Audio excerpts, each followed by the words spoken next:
Welcome all of you to the World Federation of Young Theosophists Light on the Path discussion. This is our fourth one in the book. And before we start to read and discuss, we're going to have 2 minutes of silence just to try and build an atmosphere of mutual support and trying to help each other understand.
All right, thank you for that.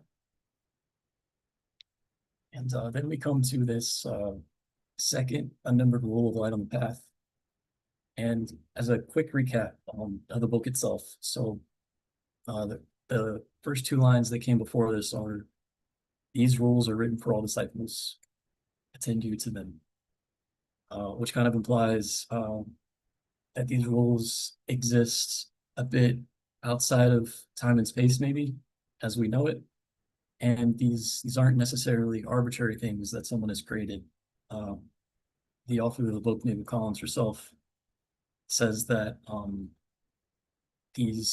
this text was given to her on a higher plane, and it's something that's existed before time as we know it and will likely exist afterwards. So I don't know, at least for me, that helps give me perspective of where these rules are trying to come from. They're talking about something, about laws that are inherent within reality, not just a particular framework, but maybe the way to become more than human. And then the next line after, "These rules are written for all disciples, hanging them," is "Before the eyes can see, they must be incapable of tears." So this idea that before we can see things as they really are, we must be able to intellectually rise above the things that we see, and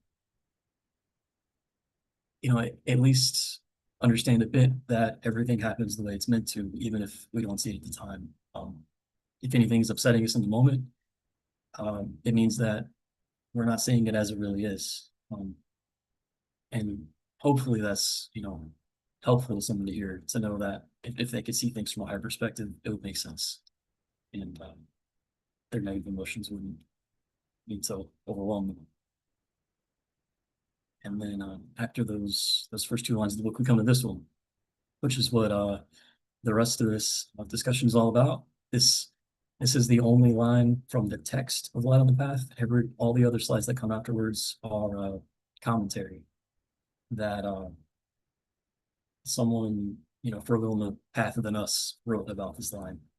And it goes, "Before the ear can hear, it must have lost its sensitiveness." And before we go to that commentary, if anyone had any thoughts about this, please don't hesitate. You could talk about what this means to you when you hear it for the first time. What does this make you think of? Or how do you think this could apply to your daily life? Can any practical exercises come out of this rule, anything like that? And it's okay if we sit here in silence for a minute or two while we think about it. We don't have to say anything.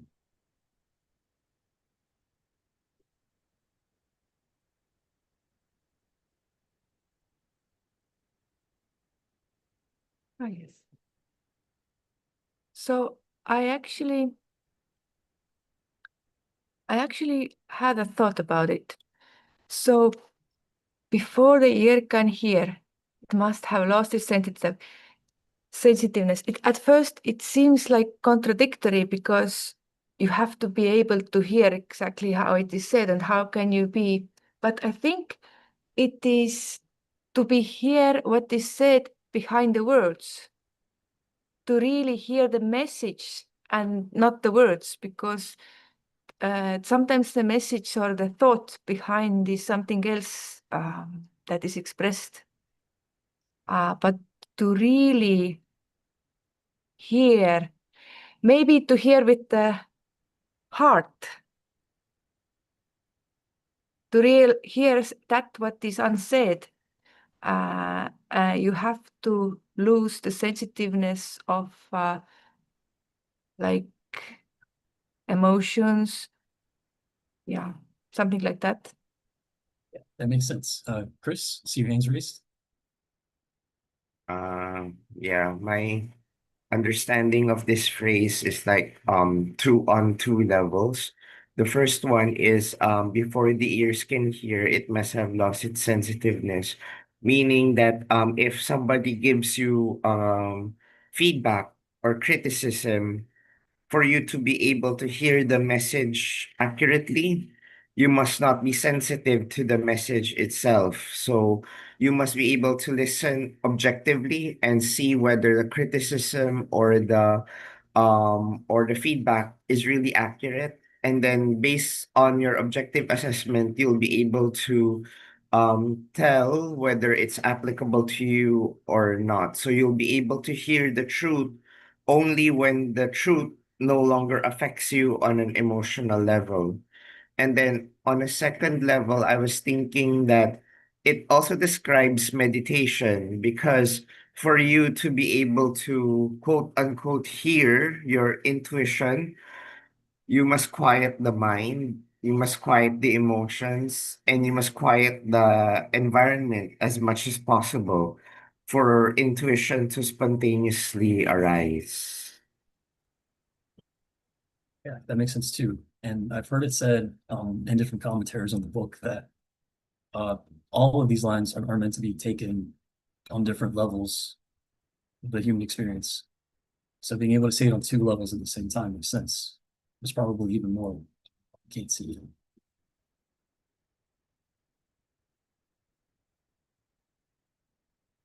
Yeah, to me, it's kind of saying if the personality is involved, and no matter what we're doing, uh, kind of like you both are saying, we're not going to hear what's actually being said. So the personality is very sensitive. um, and our soul maybe can't hear what's being said if it's our personality in the way.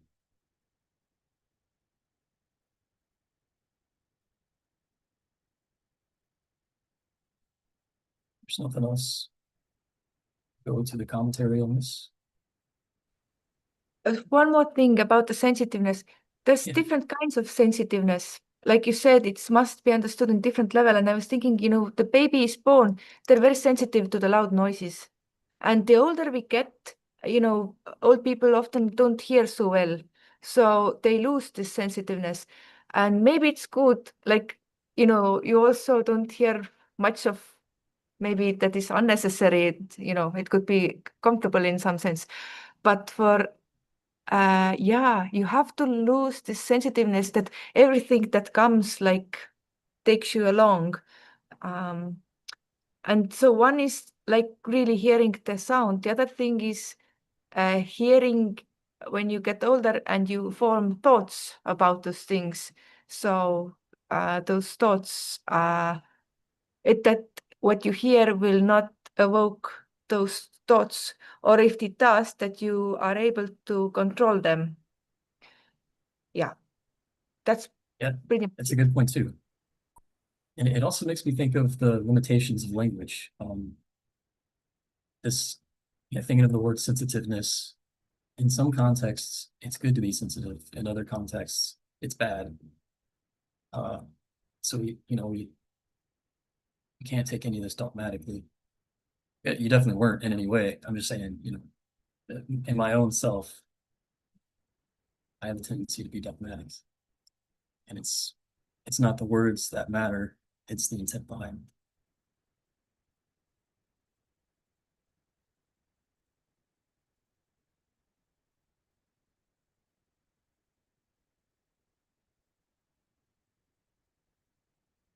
Any volunteers for reading this first commentary on before the ear can hear, it must have lost its sensitiveness? I would hear this. I would read it if it's okay. Yeah, thanks. The voice of the master is always in the world, but only those hear it whose ears are not longer receptive to the sounds which affect the personal life. Laughter no longer lightens the heart. Anger may no longer enrage it. Tender words bring it no balm, for that within, to which the ears are as an outer gateway, is an unshaken place of peace in itself, which no person can disturb.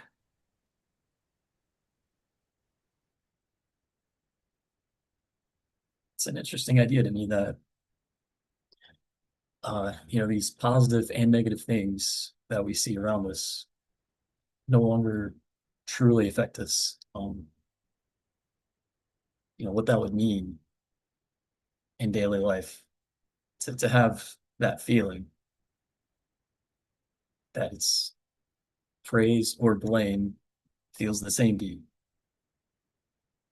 Maybe it's coming from if you see it all as reactions of the personality, maybe that's where it's coming from.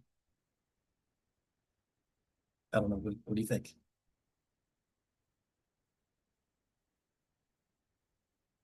If I may,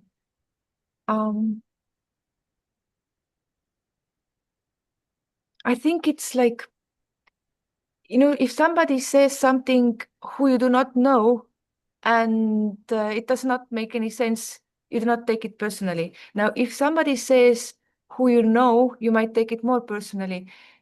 If somebody says who you know and who thoughts are really important to you says, then you will take another level. So I think maybe first it will be like beneficial to take, how can I say, not everybody who says, you should think, is this is true, what is being said? Is there any light?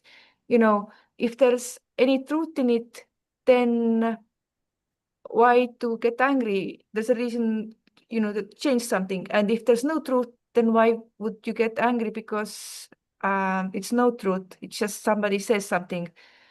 But it's really interesting. Yeah. I think it's not that you do not have any emotions at all. I think the emotions are, how can I say, so much calm that even if you have, you're able to think with a cool head. Yeah. Yeah, I get that.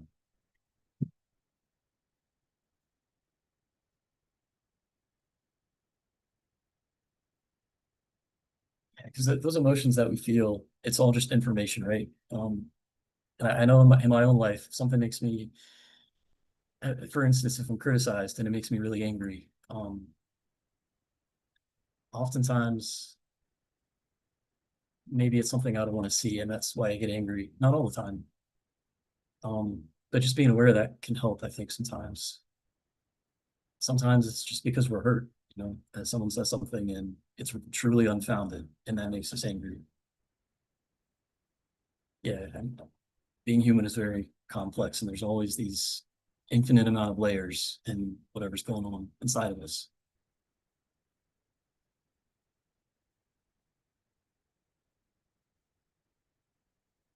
have one more thing that you said, it came to my mind, that to get hurt. So at the feet of the master, it is said that if we start practicing more and more karma will bring to us, like, so we will go the faster. So that means more and more those things that actually anger us are brought to us, as so we will like wear off this thing, and until we don't anymore react. Like they will, like, how can I say, the things come more and more. And today Chris was mentioning how he was working in a emergency room, and how much like people are coming in, and at first everything is like a peak, but then you like calm down, or it's just the work, it's just the next thing you have to do. At first everything is like peak, but if you keep getting more often those like things that make you more emotional, and you're able to few times like really calm down, then you just see, oh, it's lots of waste of energy actually. And maybe it helps you to, it's like a self-protecting mechanism that you kind of cool down. Yeah. Yeah, no, there's a lot of wisdom in what you just said, I think. But the first thing that jumps out to me is the more serious we are about, spiritual life, the more, in a lot of ways, horrible our life becomes, because all this karma is more and more quickly unraveling in our lives, and it can be overwhelming. But at the same time, if we were incapable of dealing with it, we wouldn't be having it. So it's there because we can handle it. But yeah, it can be overwhelming that someone on a serious spiritual life, it just keeps getting faster and faster. And then, yeah, what you're saying with Chris in the emergency room, the way that doctors and nurses and people involved with trauma and maybe police officers, jobs like that, they can be kind of desensitized to it. And it's not an intellectual thing. It's not like they think about it. Okay, I see that makes sense. It doesn't bother me. That's not what they do. It's just practice. I don't think it matters how much we try. It's just these things get thrown at us enough, and we're forced to go to a deeper place.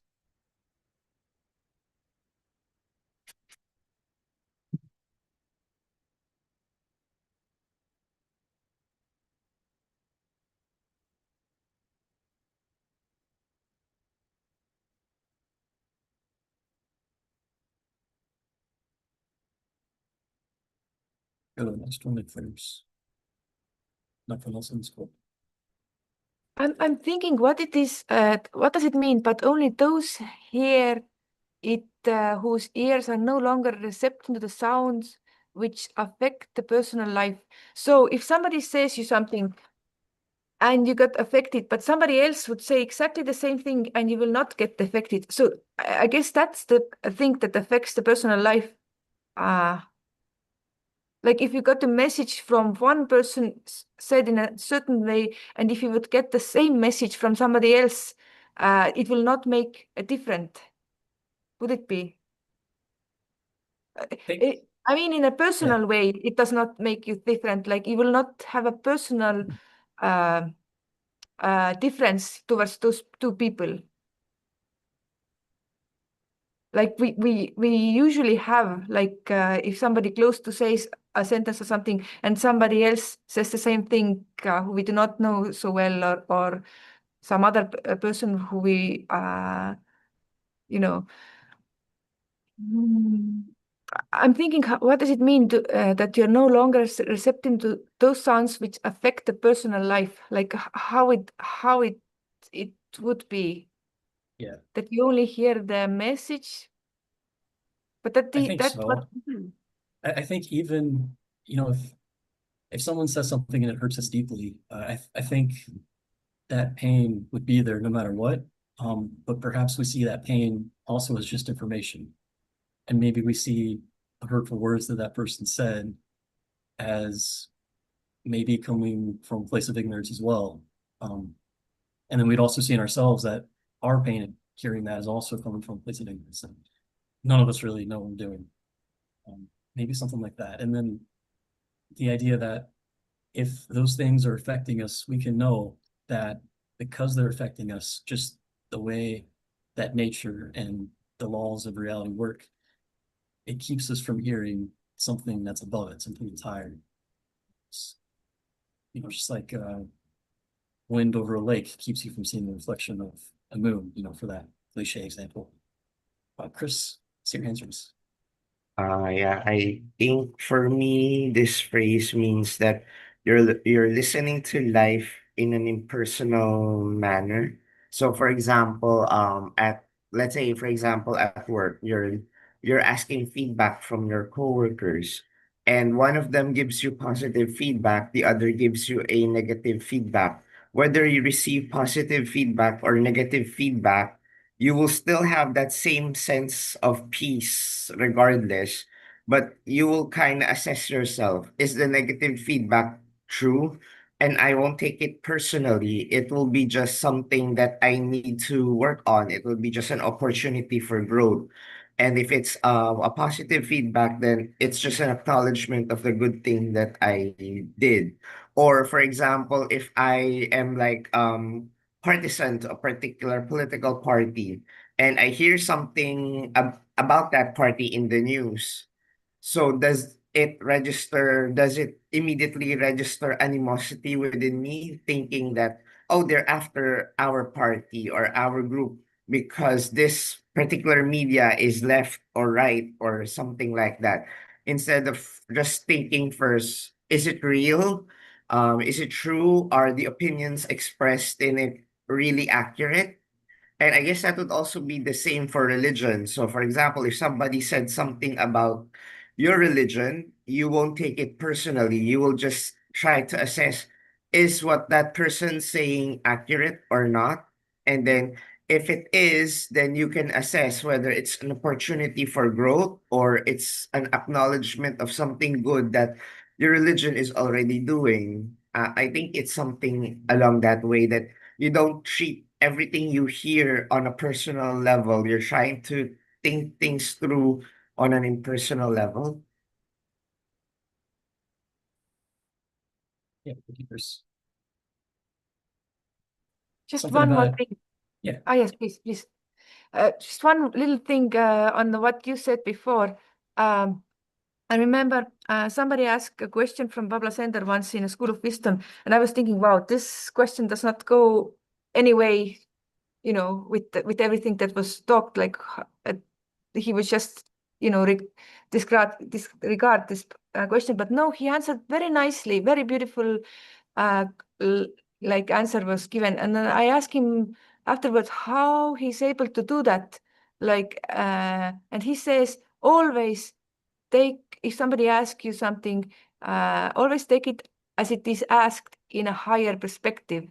So maybe this will also help to. This is not about personal. If you see anything that is said and you take it in a best way, it could have been said.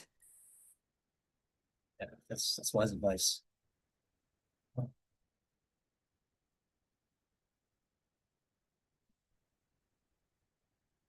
Because it may be true that sometimes people say things with the intent to hurt you. But if you respond as if it wasn't their intent anyway, it doesn't matter. And again, what you and Chris were saying made me think of what happens if we view our own personality, our own separate, little existence that we all have, as just another one out of the billions of people on this earth. Like we are this observer that's watching the mind and emotions, the body, and all these things. And this is just our particular manifestation on earth for this moment. One day it's going to be another one. In the past, it's been a different one also. And if we can really see it in that way, as just one out of all these others, what's there to be upset about? Maybe not explaining that in the best way. That's what it made me think of. Are there any other thoughts on this quote before we go next?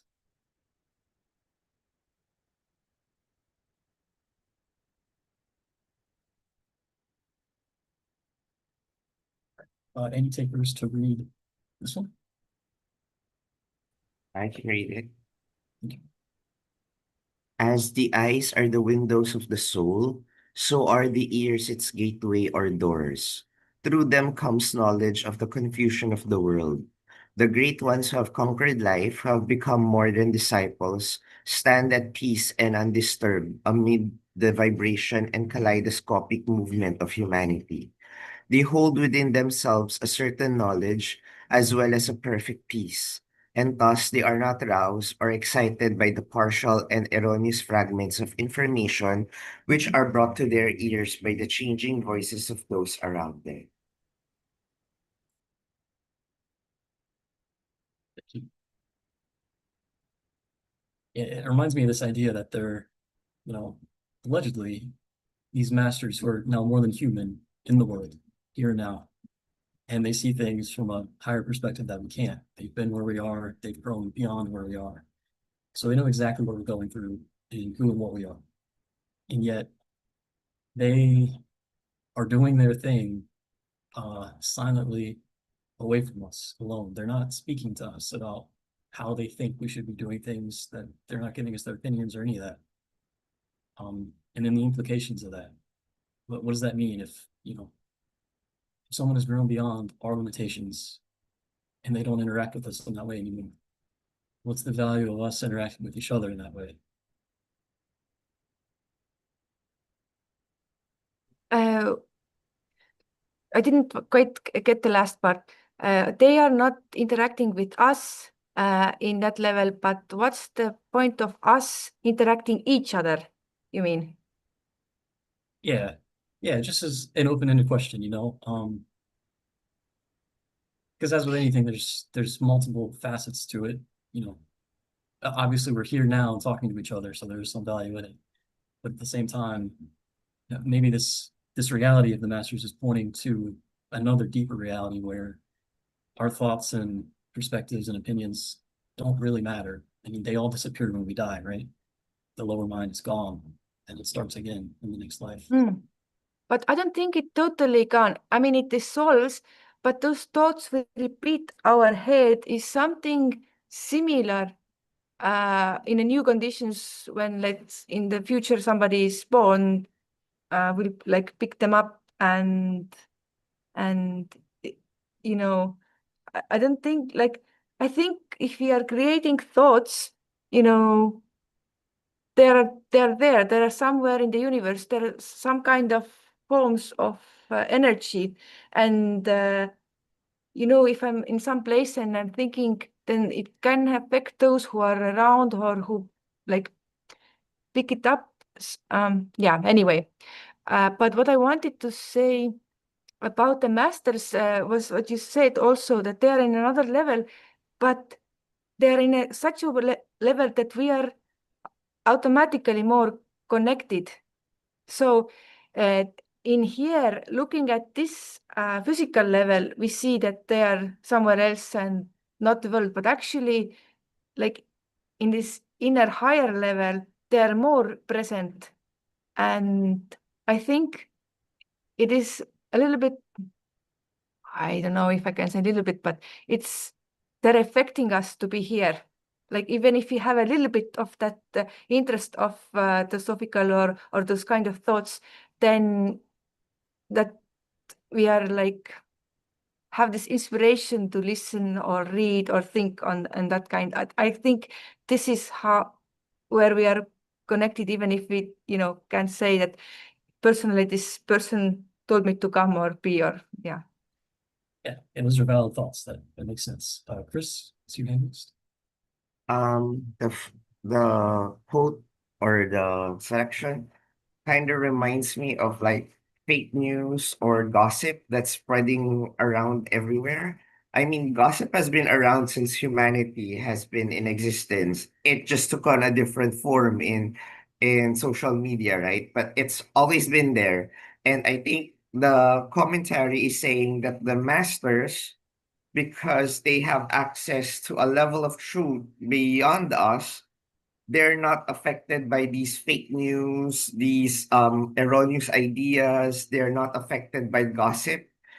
and they remain a certain level of peace because they know that what they know is true, and therefore they're not necessarily bothered by the trivial things that might bother us as human beings, because it bothers us so much because we don't have the same access of truth that they do, and therefore little things are is confusing to us, little things are triggering to us, but for them, because their mind is already centered at a higher level of truth, they're not necessarily bothered by these small or these trivial things.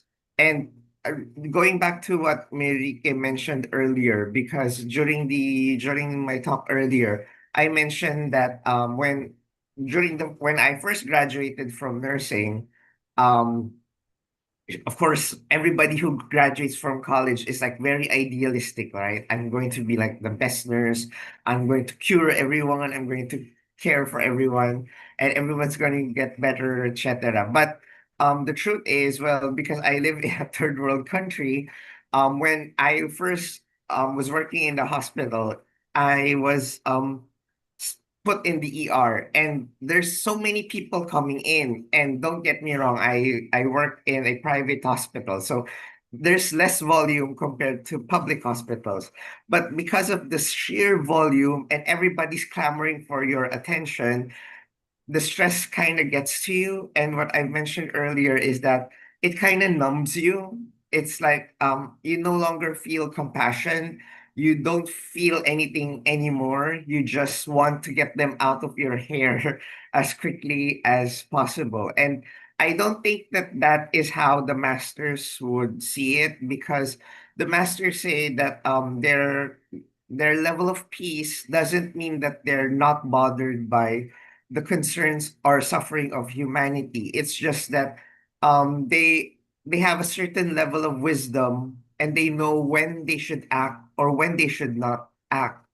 It's just like what Saint Augustine says, that love is also helping the other person grow. So if, for example, I have to undergo a certain illness in order for me to grow, he won't necessarily have to remove that disease immediately from me, because their perspective would be, I need that experience in order for me to grow as an individual. So I think that being peaceful with an unshakable peace might not necessarily be the same as being numb to everyone around us. It's just that they have a higher level of wisdom, and they know I should act, I should not act.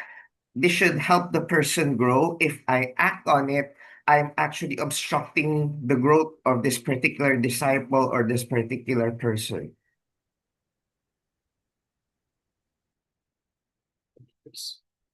Yeah, there's no substitute for real world experience like that, I think. So that perspective means a lot.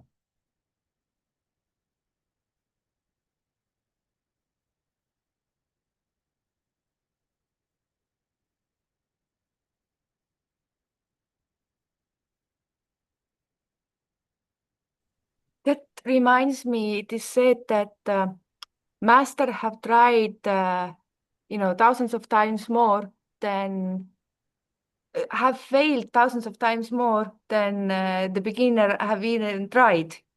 So I'm thinking how this peace will come. You don't you just keep trying. It doesn't matter if you fail or not, because it's all about the intention. And while you keep, you will get better and better at it. Yeah. But thank you, Chris, for sharing. It was because you're speaking out of your own experience. It makes it like Seth just said, you cannot like compare it with other things. Yes.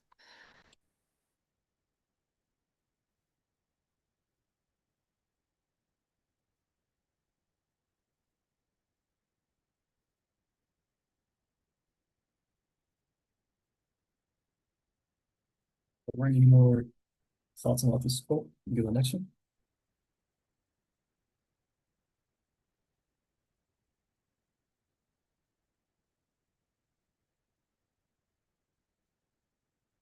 Would anyone be willing to read this?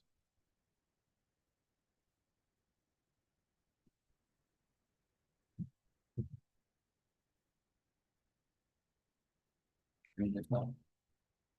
Goes, if the mind no longer transmits its fluctuations, its partial knowledge, its unreliable information to the soul, then in the inner place of peace already found when the first rule has been learned, in that inner place there leaps into flame the light of actual knowledge. Then the ears begin to hear, very dimly, very faintly at first, and indeed so faint and tender are these first indications of the commencement of true actual life, and they are sometimes pushed aside as mere fancies, mere imaginings.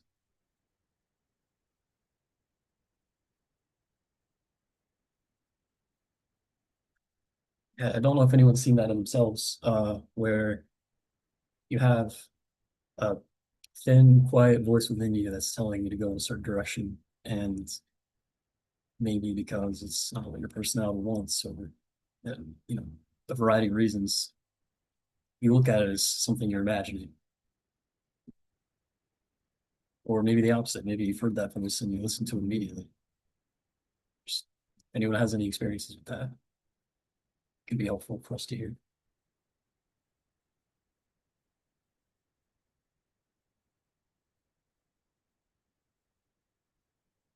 And again, I think this is maybe pointing to that actual knowledge begins in that place, in that very subtle, gentle way. You know, actual knowledge is perhaps just that little feeling we have inside of us that as we watch it and listen to it, grows into a conviction that had we ignored it would never arise.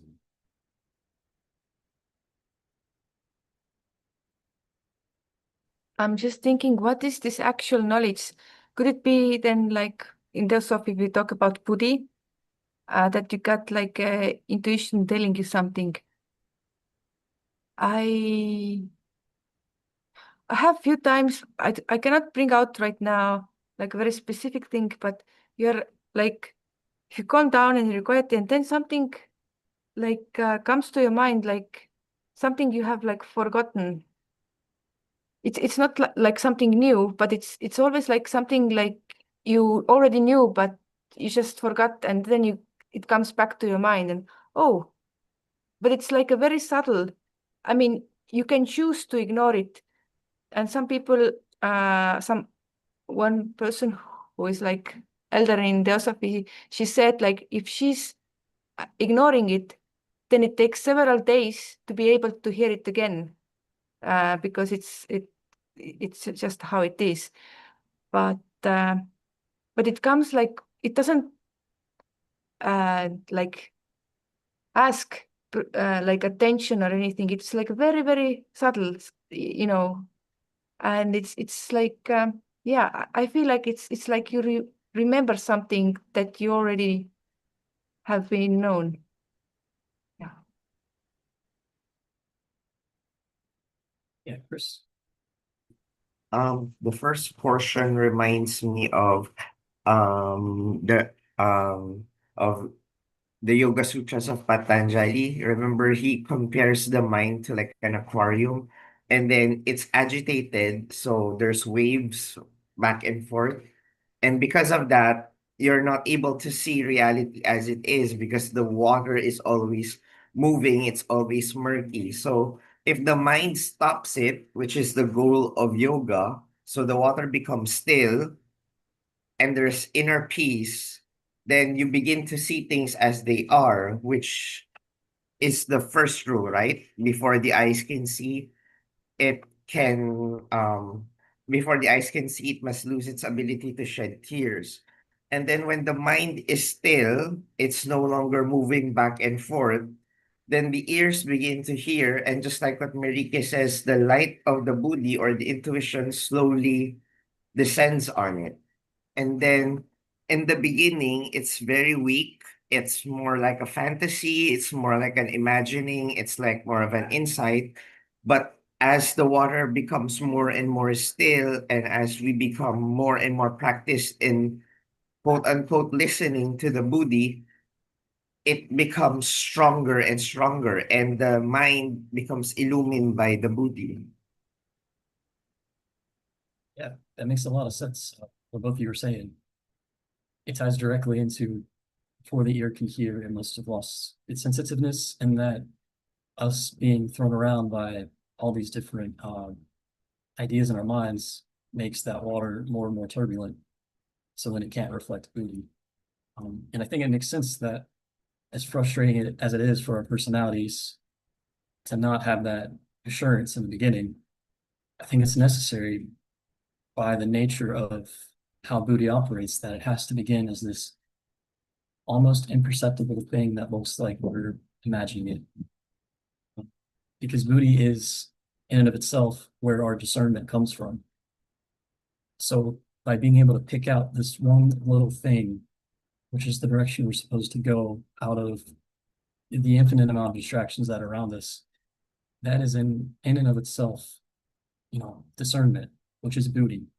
And as we do that, it gets stronger. Our discernment gets stronger. That little imagining no longer feels like we made it up. We start to see it as, maybe the one truth in our lives we're supposed to go.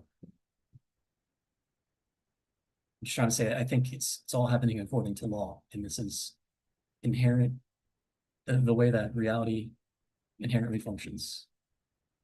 It's not just made up.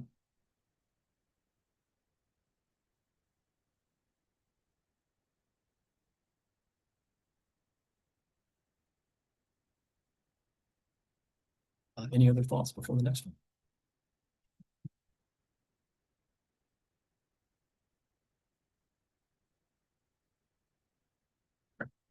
Oh, Leo, yes. Did you want to speak about this one or the last one? I can go back.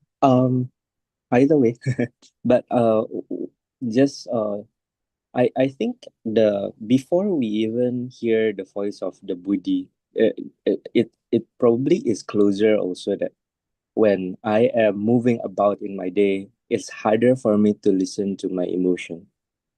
And then when I'm being very emotional, it's very hard to think to hear the subtler thoughts that I have or what I thought about before or what I plan to like say that I go into a meeting or trying to meet someone and then I plan to say this calmly and then like I get carried by the emotion and I forgot everything that I planned before and I can't even hear myself think.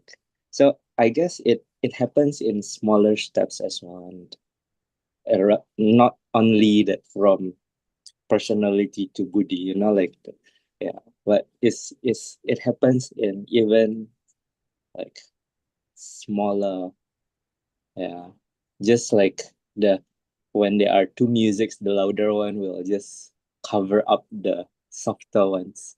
Doesn't matter about what the message is, just it is like that. And it is not, I felt that it's not also that the subtler is always better because there's assumption, but often the one that is louder, that's like I have experienced the flip where the the uh the conversation was very pleasant, but there is a subtler intention that is not so pure behind the seemingly kind conversations. And then like for example, it is like yeah, I wouldn't go into too much detail, but yeah, in that sense, so in all situations, whether it is like a big jump or it is just to see one layer behind what is the coarser to subtler, it is always very important to be able to see a little bit deeper every time as much as I can practice, because then yeah, then we can gain just a little bit of clarity of what is going on. Yeah. Yeah. Yeah, no, that makes sense. And I've seen that in my own life too, where emotions can frustratingly, on this low plane of emotions, keep us from seeing something deeper, destroying our initial intentions. Uh, Especially if you have social anxiety, it sucks. Because you kind of lose your mind, and whatever your intentions were in the beginning, now all you can see is just that overwhelming emotion. So I get that. Um, Yeah, and then the other thing you were saying about sometimes people can be saying pleasant things, but underneath of it, there's this intention that's more insidious or negative. And yeah, that's a subtler thing, but it's not necessarily a better thing. I completely agree. But at the same time, I think that part of us that catches on to that subtler, more negative intention is also the Buddhi operating within us, and we're able to see it because that discernment's working. So even if, you know, what our Buddhi is latching onto is something bad, the act of being able to see it is development of, you know, the power we need to become who we're supposed to be. If anyone else have thoughts or anything?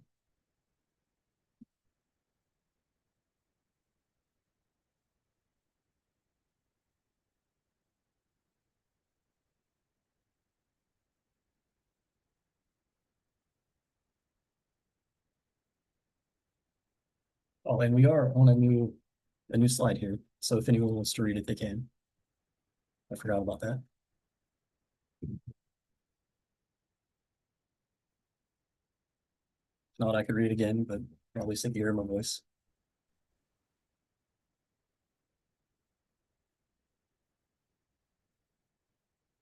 I can I, read it. yeah, please. Okay. Thanks, Chris. Okay.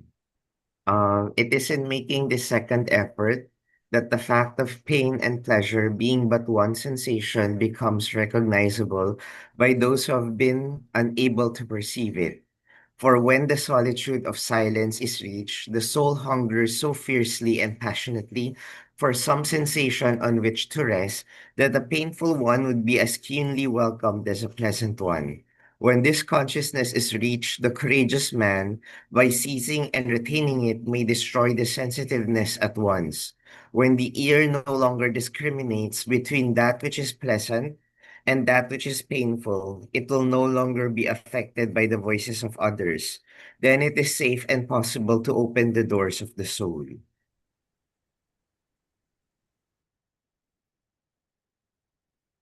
This is kind of reiterating what we've been talking about a bit, where good or bad things, you know, if they cause a reaction in us, it's probably the personality and not the soul that's reacting.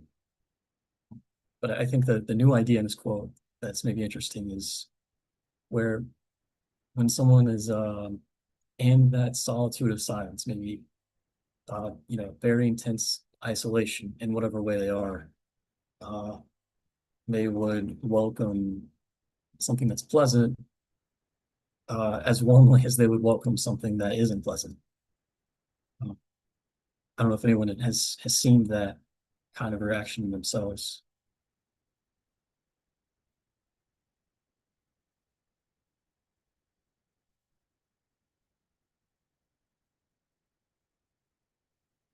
Not in myself, but I'm thinking it opens some doors of the soul or like some higher planes. So I'm just thinking they say you said isolation, and I'm thinking like they said that Lead Peter at first didn't have any powers, but then Master says it saw it was safe, so he had in this special place in River Bungalow room that has this 8 size.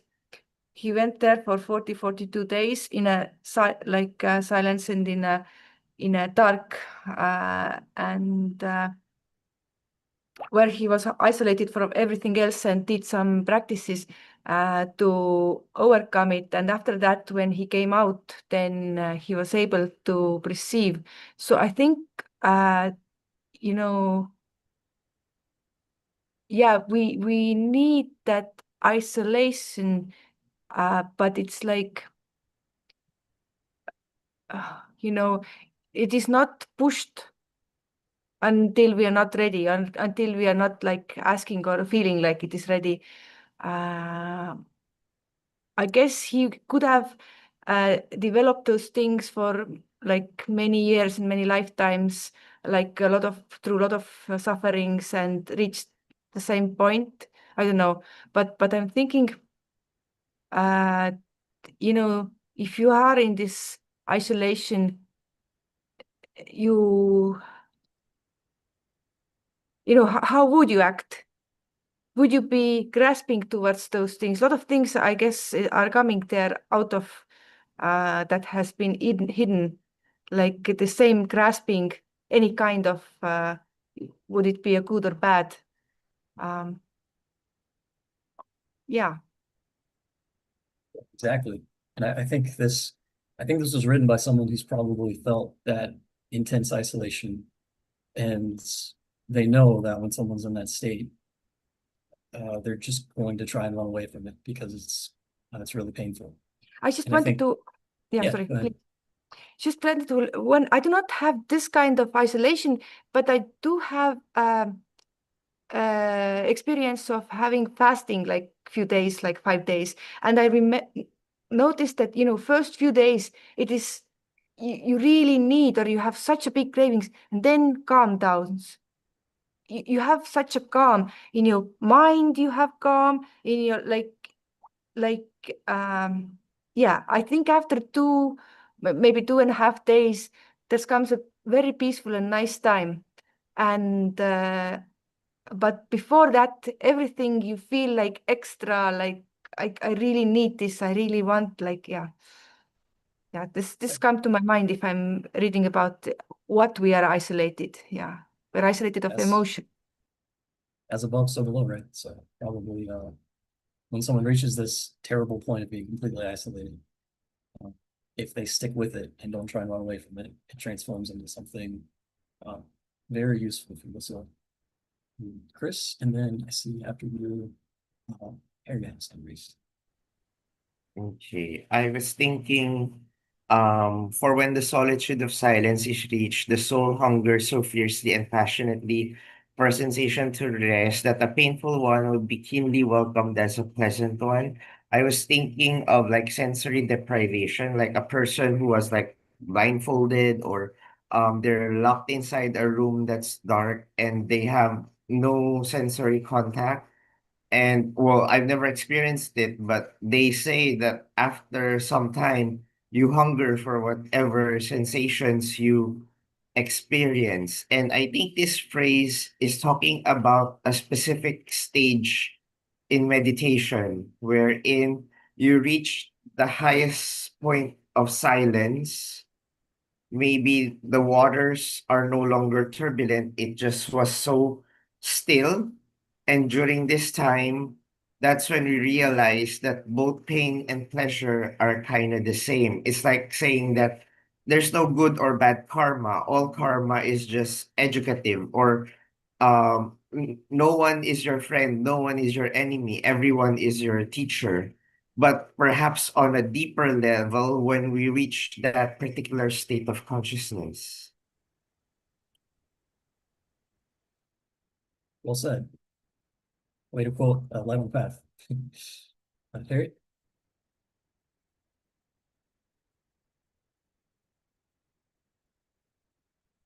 You're still muted, Harry.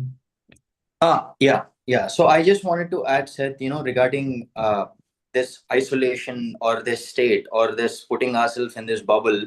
Of course, in the past we have had a great minds who have, spoken about isolation. I mean, all these great enlightened beings, go off to a mountaintop or something and then come back enlightened. But I really, something which there's this person called Yuji Krishnamurti who lived and worked in Theosophical Society for like 10 to 15 years, sometime in 1930s. He once said in some interview somewhere, like, he said, uh, if you're unable to carry that bubble with yourself wherever you go, that isolation is of no value. So I think he was giving this example of he was walking with one of his disciples in Tokyo in that big, huge, massive crossing, which we see in the movie Tokyo Drift and all of that. So I think he stops in between.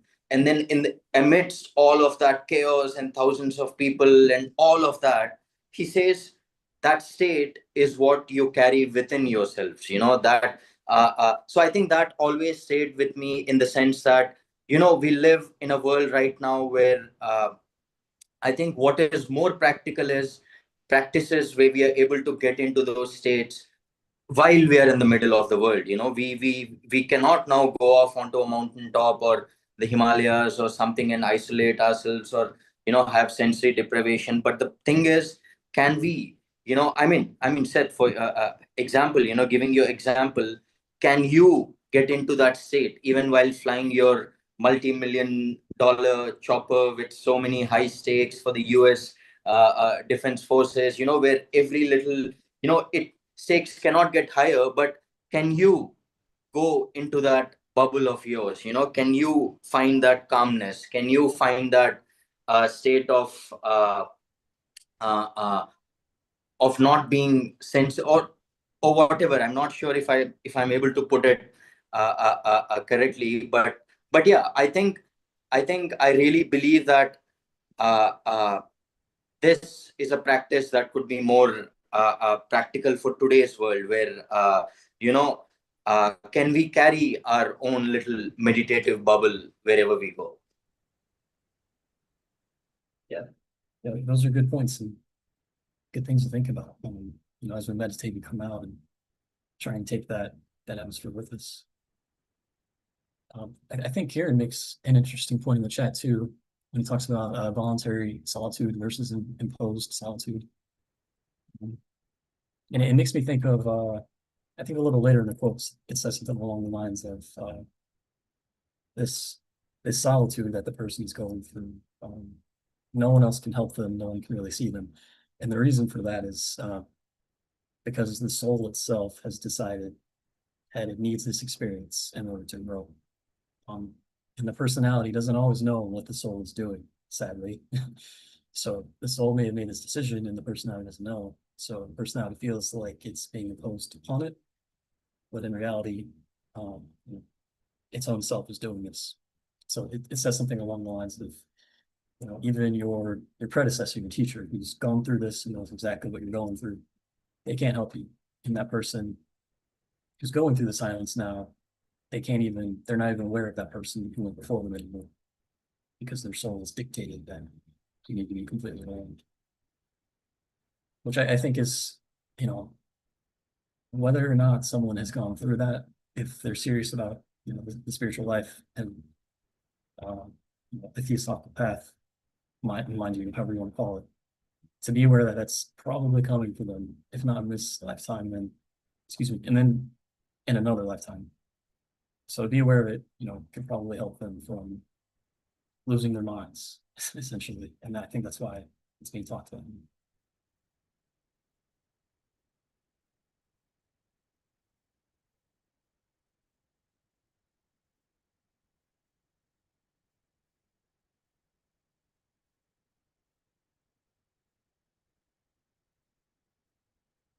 Should we do one more quote before the end of the session, or should we end here? What do you think? Just about at the hour.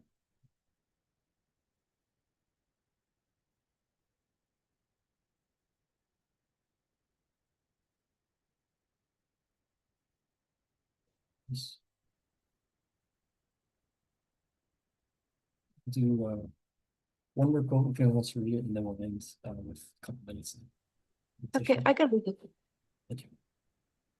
Sight is the first effort and the easiest because it is accomplished partly by an intellectual effort. The intellect can conquer the heart, as is well known in ordinary life.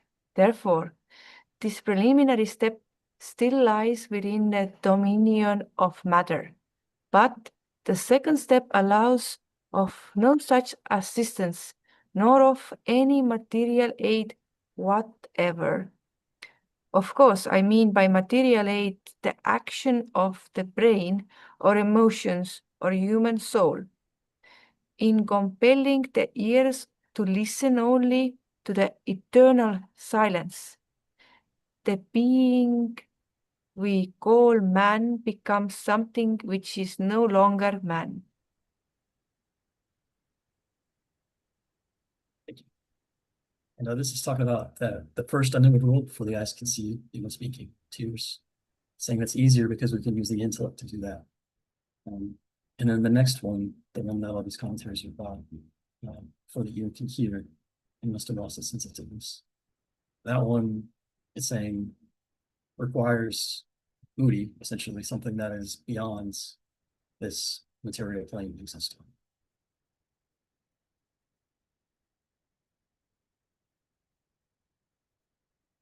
And maybe that's why it requires silence to awaken it. If you have any thoughts.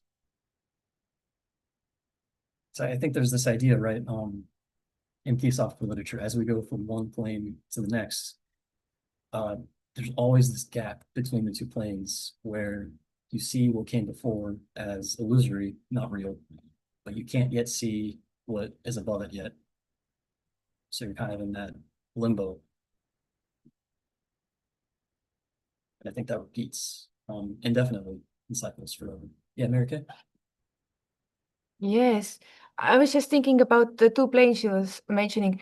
I think it's not that we don't, I think we will have glimpses of, I think every day people have glimpses of, but like we said in previous slide, it was said, they do not take it seriously, or they didn't think that this is just imagination.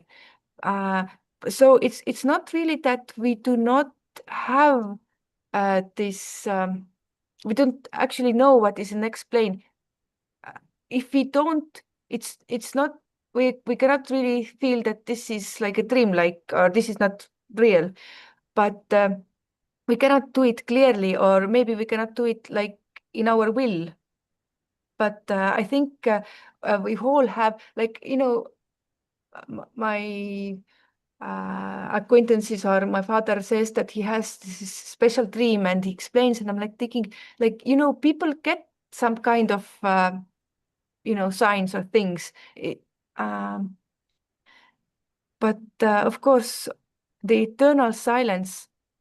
I'm thinking, what is eternal silence?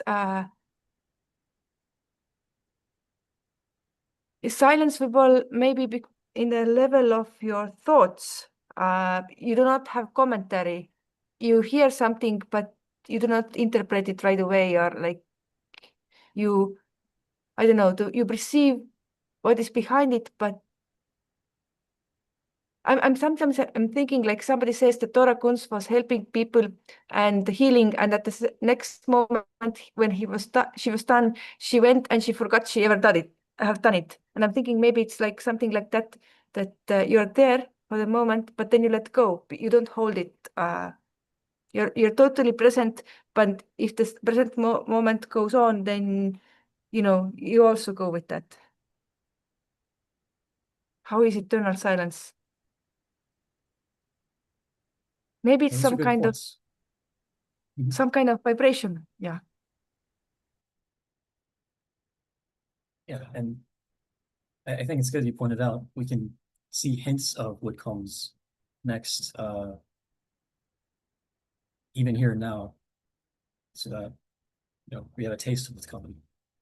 Karen, but eternal silence is that which exists with and without thoughts and sound. It's Karen's idea of eternal silence. So yeah, that makes sense. Yeah, and what is there,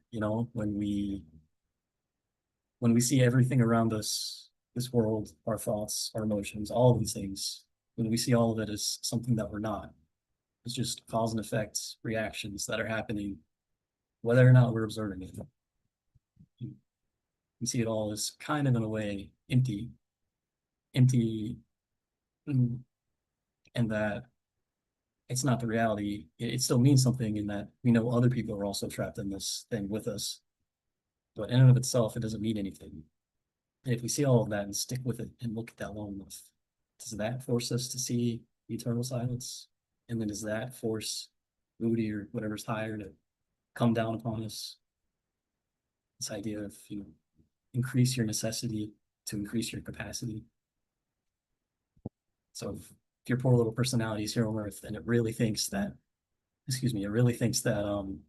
everything it sees is inherently kind of meaningless, does it force something higher to then shine on? Because that poor little personality needs to survive. I don't know. By saying that, I remember the voice of the. I'm just thinking how it is possible to make that you do not hear these thoughts about. I mean, voice of the silent, it is said like, start serving, start helping others, and evolve your thoughts how to do that, so you have less time to evolve around yourself. So I think, if Theosophy, we have the meditation, service, and study. It is like a very wisely put, because if you actually follow it through, it is helping you to reach this higher, like first because in ego a lot of things goes around yourself, like anything that your thoughts are very much connected to everything yourself. You are hungry, you are sleepy, you want that. But if you are putting it more out, like you have a work that you really finds important, and our works are helping how society is built in a way that we are kind of forced to do something that helps the others.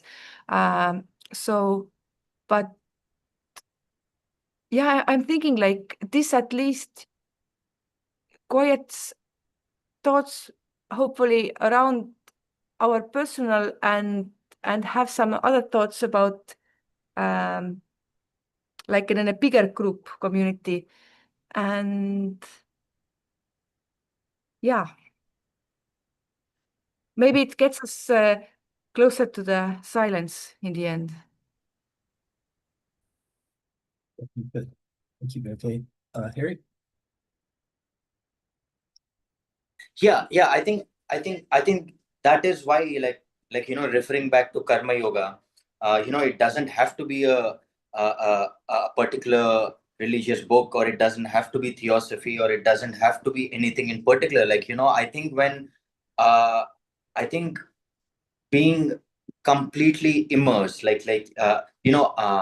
Adi Shankaracharya has this verse, the great thinker Adi Shankaracharya has this verse that says, Nishala Tattve Jivana Mukti. He says, unwavered focus is your path towards liberation. So I think one great path towards ego dissolution, or at least I would say, finding that distance between you and your actions. Or I think again, that's why, going back to karma yoga, it's one of the easiest parts, I feel, in today's day and age, to be so immersed in your work, or working for the community in however shape or form. And yeah, and that's what I wanted to add.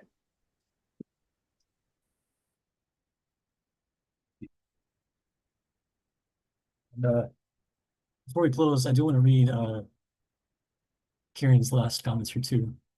He says, languages play a huge role in how we perceive it. In Irish, when one feels sad, they say, sadness is over me, instead of saying, I'm sad. And in Marathi, Kieran's mother tongue, when one is hurt, they say, the being in me is hurt. Which, those are beautiful reflections of entire cultures seeing a human being as something more than just the experiences that we perceive, maybe. It's very interesting. And then one last comment from Kieran. Nihilism is a tricky terrain to navigate through, and one is often taken by surprise how it creeps in. And I completely agree. I think that probably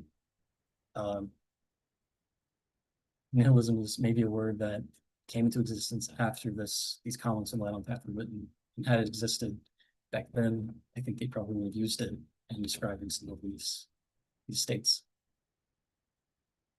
Yeah, at the same time, I think these words here were written to help people move past those very tricky states that creep up on us. As you see the emptiness of something and don't see the fullness of something higher. Any other final thoughts before we go to the meditation at the end?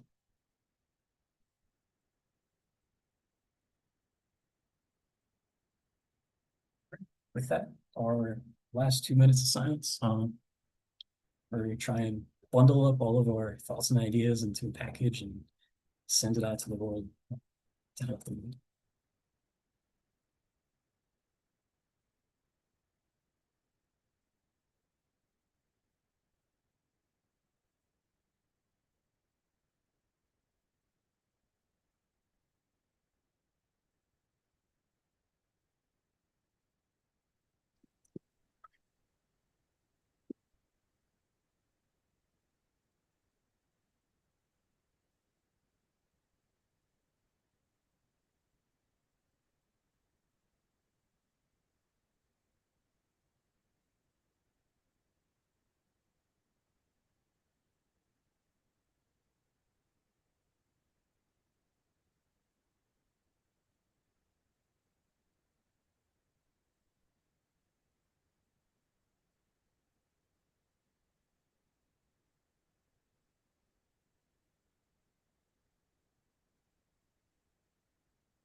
I want to say thank you to everybody for being here and sharing your thoughts and your presence. It means a lot, and I learn a lot. So Thank you. And, Thank you. Thank you so much. see you next month. Thank you so much, Seth. Bye. Thanks, everyone. Thanks, Seth. Take care. See you soon.